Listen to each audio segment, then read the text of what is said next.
দলিতের মুক্তি সূর্য পূর্ণ ব্রহ্ম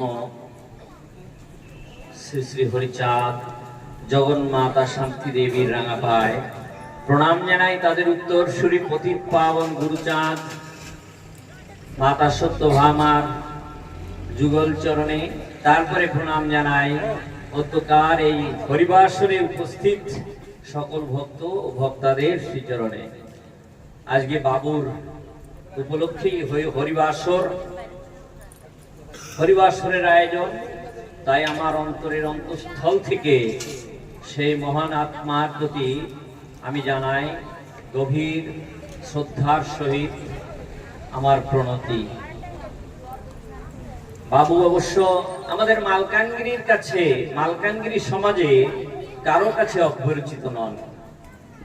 আমারও কিছুদিনের সৌভাগ্য হয়েছিল যে তার সঙ্গে মেলামেশা আমি করেছি, এবং মেলামেশা করে এটাই আমি জানতাম বা জানতে পেরেছি যে আমাকে তেমন যিনি ভালোবাসতেন, যেমন তিনি ভালোবাসতেন তেমনি ভালো হয়তো প্রত্যেককেই বাসতেন।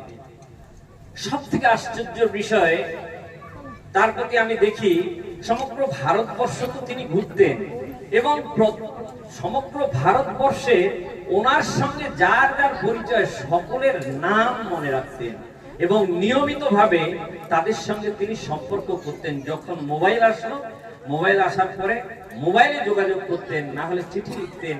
এই জিনিসটা আমি খুবই ভালোভাবে দেখেছি, এবং এই উপলক্ষেই বলতে চাই যে বাবুর মধ্যে যে সাংগঠনিক ক্ষমতা ছিল আমি অবশ্য কারোর মধ্যে সেটা দেখিনি। বাবু কি মতুয়া, কি বৈষ্ণব, কি সৎসঙ্গী সকলের সঙ্গে মিশতেন।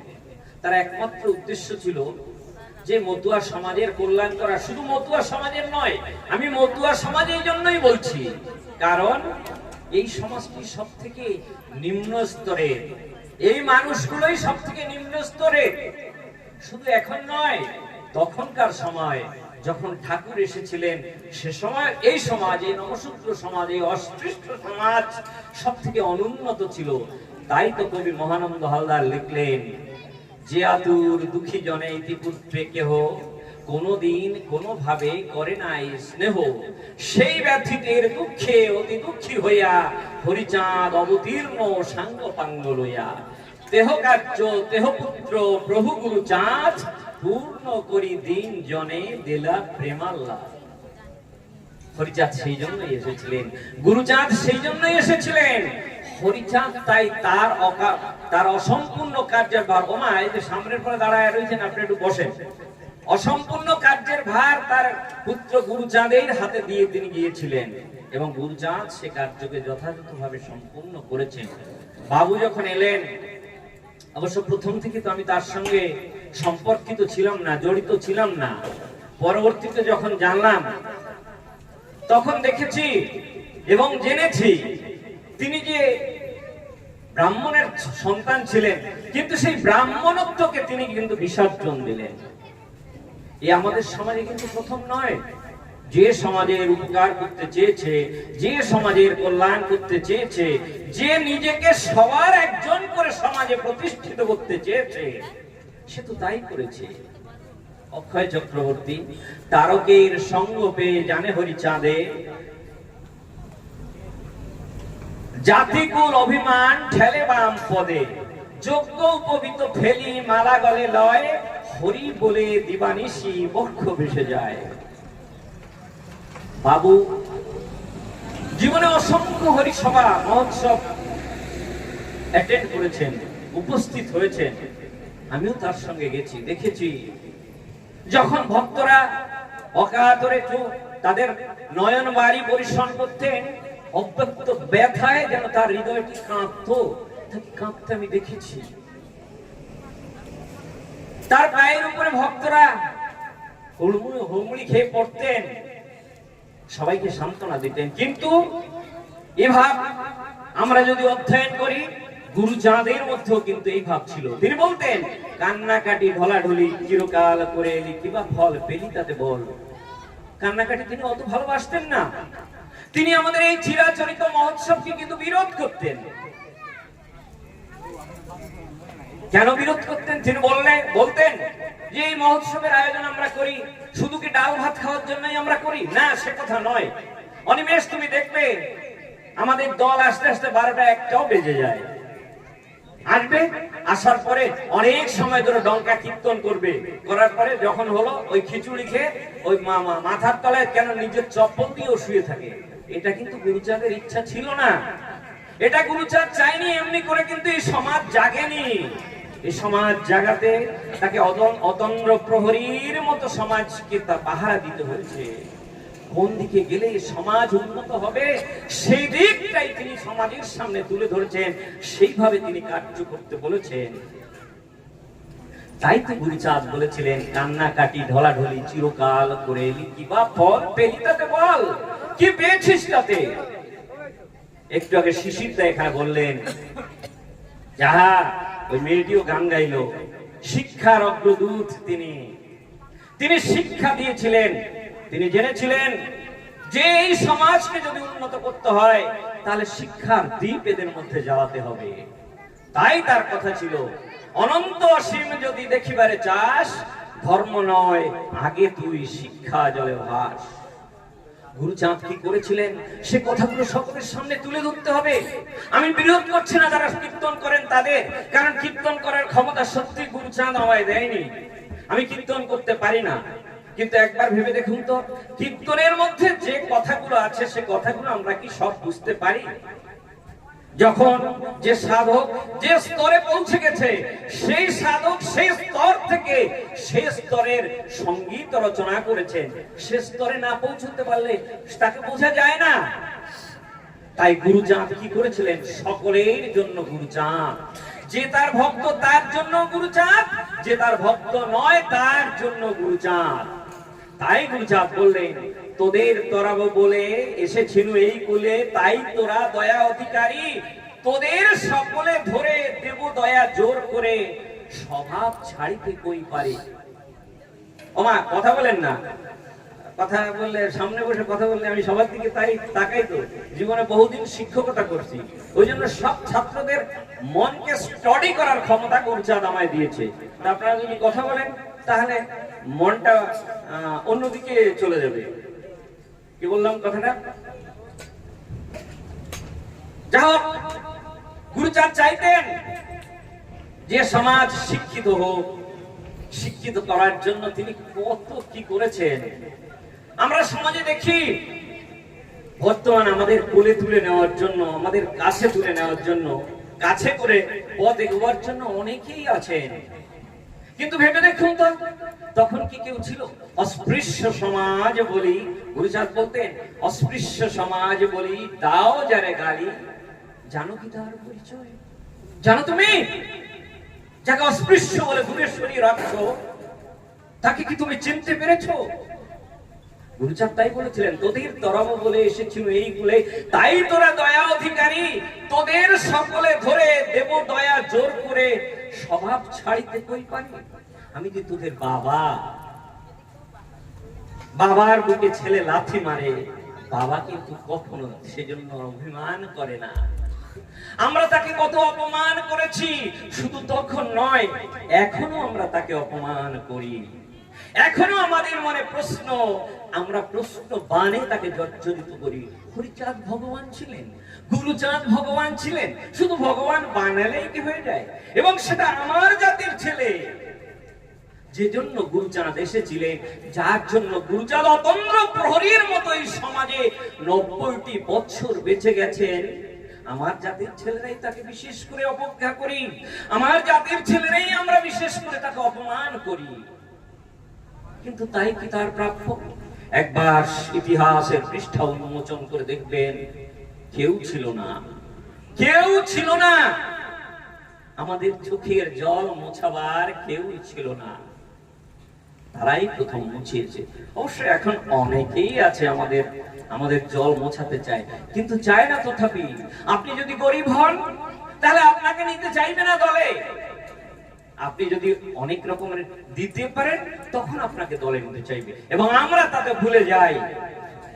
এবং এই সমাজে, আমাদের এই সমাজে, এই অস্পৃশ্য সমাজ বলে যারা আগে পরিচিত ছিল, সেই সমাজের আমরা যারা শিক্ষিত, আমরা একটু শিক্ষিত হলেই গুরুচাঁদকে অবজ্ঞা করি, এবং যারা ওই গুরুচাঁদকে অবজ্ঞা করে, আমরা যারা শিক্ষিত আছি তাদেরও আমাদের কিন্তু তারা শিক্ষিত বলে মনে করে না, উপহাসের দৃষ্টিতে দেখে, আমাদের শিক্ষিত বলে ভাবে, অর্থাৎ শিক্ষার থেকে আমাদের কিছুটা কম রয়ে গেছে। তাই আপনাদের মতো অশিক্ষিত লোকদের সামনে, অশিক্ষিত লোকদের সাথে মিশে আমরা হরিবোল হরিবোল বলি। এমনি বিচার করবেন আমার কথাগুলো সত্যি কি মিথ্যা, এমনি করেই আমাদের দেখতে, এমনি করেই আমাদের এখনো দেখেন। মহানন্দ তাই বলেছিলেন, বিশ্বের সবাই যারা পেয়েছ আসন, তারা কি করেছ মনে এসে চিন্তা কখন, কিসে শক্তি ধর যার চরণ পরশে, জাগিয়া উঠিল প্রাণ নবীন হর্ষে, কোন আলো ধরি ঘরে জেলে দিল আলো, কোন সে দরদি দিনে এত বাসে ভালো, শিক্ষার প্রেরণা তারা কোথা হতে পায়, আদি গুরু গুরুচাঁদ আদি শিক্ষা দেয়, সে গুরু পরম গুরু গুরুচাঁদ নাম, শত কাশী তুল্য যার ওড়াকান্দি ধাম, কেহ আজ নাহি করে তাহার সন্ধান, শুধু শুধু হলো নাকি তারা মান্যবান। হয়নি, শুধু শুধু হয়নি। আজ আমরা জানি না, আম্বেদকর আমাদের সংবিধানে অধিকার দিয়েছিলেন, তাই আজ আমরা শিক্ষিত হয়েছি। জানেন মা, জানেন ভাই, এই সমাজে আমাদের কেমন অবস্থা ছিল একটু নিশ্চয়ই বলতে হবে, কারণ আমার ভাই মালিবাবু সে কথা বললেন, বাবুর কথা বলার সঙ্গে সঙ্গে আর কিছু কথা বলবো, আর কিছু কথা বলবো, আর কিছু কথা। হ্যাঁ আচ্ছা, ঠিক আছে, 4-5 মিনিটই বলি, কারণ পরিচালককে উপেক্ষা করার ক্ষমতা আমার নেই, সে পরিচালনা করবে। এ সমাজে আমাদের কি অধিকার ছিল? আমরা একটা নতুন বস্ত্র পরিধান করতে পারতাম না। আমাদের একমাত্র অধিকার ছিল, আমরা উপরে যে 3 জাত রয়েছে, 3 বর্ণ রয়েছে, তাদের শুধু আমরা সেবা করব। একমেব তু শূদ্রস্য প্রভু কর্ম সমাদিশ এতেষামেব বর্ণানাম শুশ্রূষাং না অনুসূয়া। আর যে উপরে 3 বর্ণ আছে তার সেবা করাই শুধু আপনার আমার কর্তব্য ছিল, আমাদের কিন্তু আর কোনো কর্তব্য ছিল না।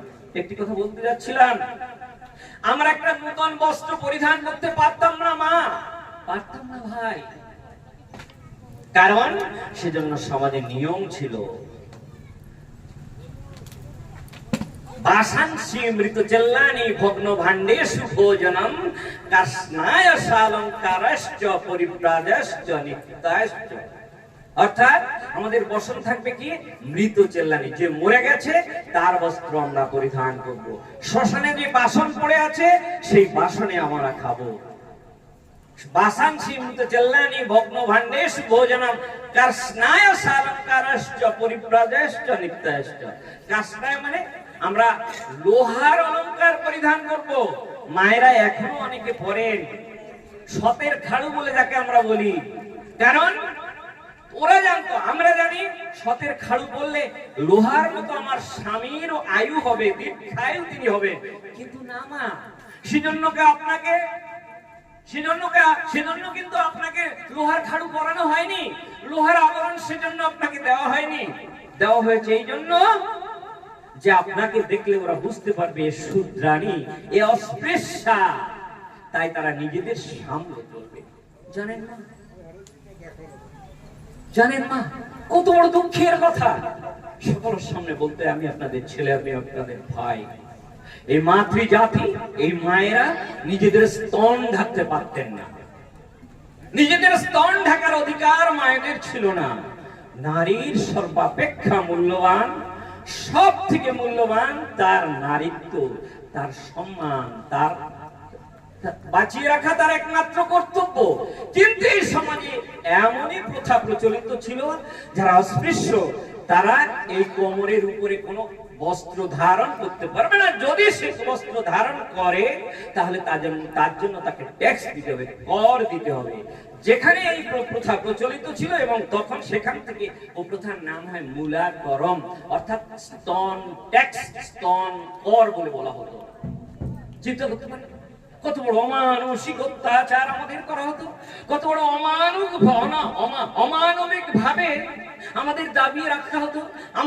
আমাদের স্ত্রীত্বকে, আমাদের নারীত্বকে, আমাদের সতীত্বকে কেমন করে বিসর্জন দিতে হতো আমাদের।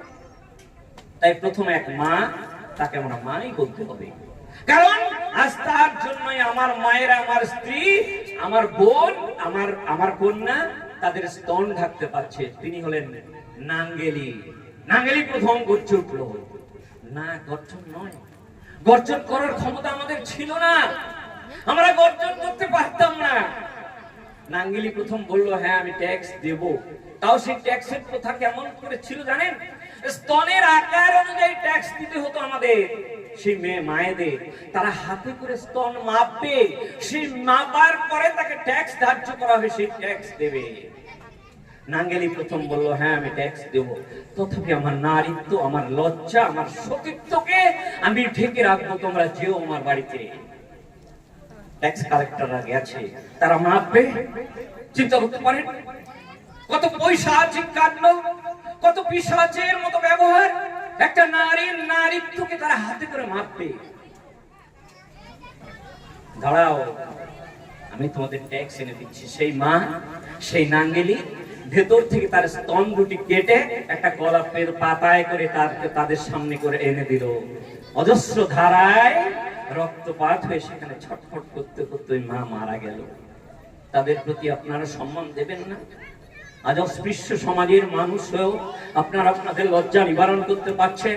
আজ অস্পৃশ্য সমাজের মানুষ হয়েও আপনারা আপনাদের নারীত্বকে ঢাকতে পারছেন? তার প্রতি সম্মান দেবেন না?